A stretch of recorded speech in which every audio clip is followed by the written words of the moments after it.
Foreign scene, Kenyan police opened fire on crowd of advancing protesters in Nairobi as scattered demonstrations broke out across Kenya to mark 35th anniversary of pro-democracy rallies. Good evening, this is News at 7 on Western Spring Television. My name is Okpayemuni. Who steals a loaf of bread to go to jail than to get a perpetrator of sexual violence, either against a minor or even against an adult? Because it is rape when you have sex with somebody without the consent of that person, or without the person having the capacity to give consent. Because it is one thing to give consent. You can't give consent when you are under the influence of alcohol or drug. You can't give consent if you are a minor below the age of 18. You can't give consent if you are suffering from one disability or the other. So these are things that, and then consent is freely given and can be withdrawn at any point in time. That I had sex with you yesterday does not mean that you will continue to have sex with me without my giving you a consent, because I've had people... This ugly trend can be reduced. Mrs. Way called for the immediate establishment of specialized courts dedicated to handling rape cases, asserting these as the ultimate solution to ensure swift judgment and appropriate penalties for suspects. She also called on authorities involved in handling rape cases to do the needful by refusing any form of bribery or intimidations by high powers.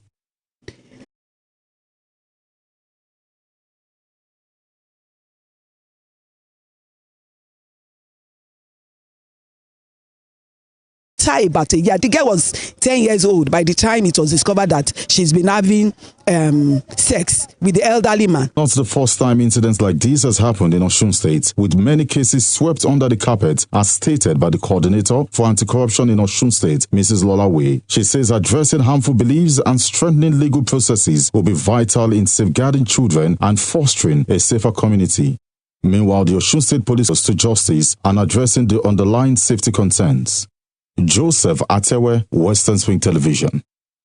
Moving on, President Bola Tinubu says his administration is fully committed to reducing inflation and promoting economic stability through fiscal discipline, transparency, and citizen participation. Tinubu made this known, represented by the Minister of State for Finance, Doris Uzoka Anite. The President said efforts are on the way to strengthen financial systems across government agencies. This includes supporting the Office of the Auditor General, improving procurement transparency, and expanding digital finance tools. He said Nigeria must reduce inflation by fixing structural. Tinubu called on civil society, the media, and everyday Nigerians to hold the government accountable and play an active role in government. Meanwhile, Minister of Aviation and Aerospace Development, Festus Keyamo, has revealed that Nigerian airports are operated at a financial loss without private sector involvement, while speaking at the launch of Enugu State's indigenous airline, Enugu Air, on Monday.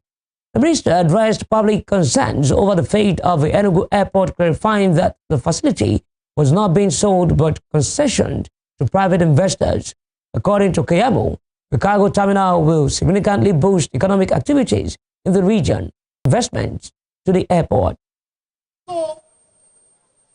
He also came back to us and said, look, I want to attract private sector investment into Enugu Airport. I will not wait for bureaucracy to run this airport for me. The pace of development is too slow. I said, doctor, you said, wait now, finish the airline. I said, no, I'm not finished the airline. I want this airport, I want private sector to take over this airport and run it for the good people of Enugu State. And so, before we said Jack, private individuals came together, 4 or 5 very, very big companies. And I'm saying it here for the first time. Some of the best companies in terms of management of airports. They came together, driven by him, made a proposition, and as I speak with you, in the next few months and few years, Enugu Airport will not be what you see here today. Private sector is coming into Enugu Airport, driven by the governor. That's a big surprise waiting for you. There is no way government can run the airports again in Nigeria for profit we are running the airport at a loss because we don't have the drive of the private sector. I'm saying it openly and I have no apologies. And as I speak with you, the process is supported by Mr. President, the process is supported by FAM, the process is supported by Minister of Aviation, the process is supported by the process of handing over the airport to private investors who will come and make this place open, including the cargo terminal.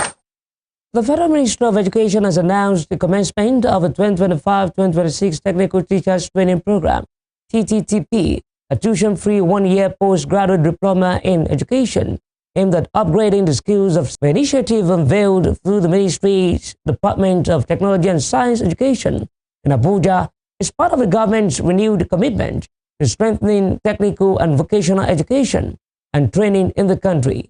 According to the ministry, the program seeks to re-energize TVET by equipping teachers with modern industry standards. The ministry stated that the TTTP application for 2025 eligible participants, including teachers currently teaching technical or vocational subjects in public secondary technical schools or colleges with at least 5 years of service left before retirement. In politics, the chairman of the Board of Trustees of the African Democratic Congress, Ibrahim Mani, has set aside concerns that the party had compromised its standards to accommodate new entrants, noting that political parties are designed to be inclusive within the limits of constitutional provisions. Speaking on Monday, Mani emphasized that the party remained open for the upcoming general election. He added that while political parties are not meant to exclude people arbitrarily, the ADC is mindful of ensuring its membership aligns with its vision of creating a viable alternative to Nigeria's dominant parties. Mani stressed the importance of fostering a coalition of individuals who believe in sustaining democracy through credible opposition, warning against the dangers of allowing the country to drift towards a one-party system. Mani noted that the party is experiencing a massive influx of new members of Nigerians.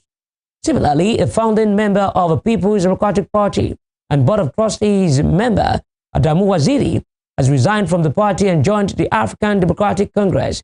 Waziri also announced his decision on Monday at his Dogo Tebo ward in Potiskum, Yobe State, stating the move was in line with the PDP constitution, which requires formal resignation at the ward level. Explaining his decision, Waziri said the PDP no longer reflects the values of a credible opposition. Meanwhile, in Anambra, the State Police Command and the Independent National Electoral Commission have stated that they are ready for the August 16 senatorial by-election and November 8 governorship election in the state.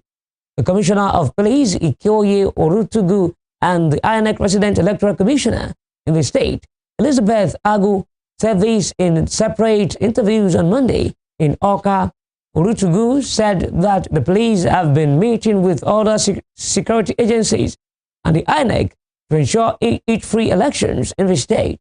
He said that the police were collaborating with other security agencies to ensure security before, during, and after the elections. While Agu said that the commission was ready for the elections, adding that the continuous voter registration exercise beginning on July 8 was strictly for governorship election and not for the senatorial by-election. Agu assured the people of adequate security during the elections and encouraged them to participate fully without fear. You're watching News at 7 on Western Spring Television. Still to come, the Nigerian Meteorological Agency, NIMET, has issued a 3-day weather forecast warning of widespread thunderstorms and rainfall across various parts of Nigeria from Monday, July 7 to Wednesday, July 9, 2025. We'll bring you more on these when we return.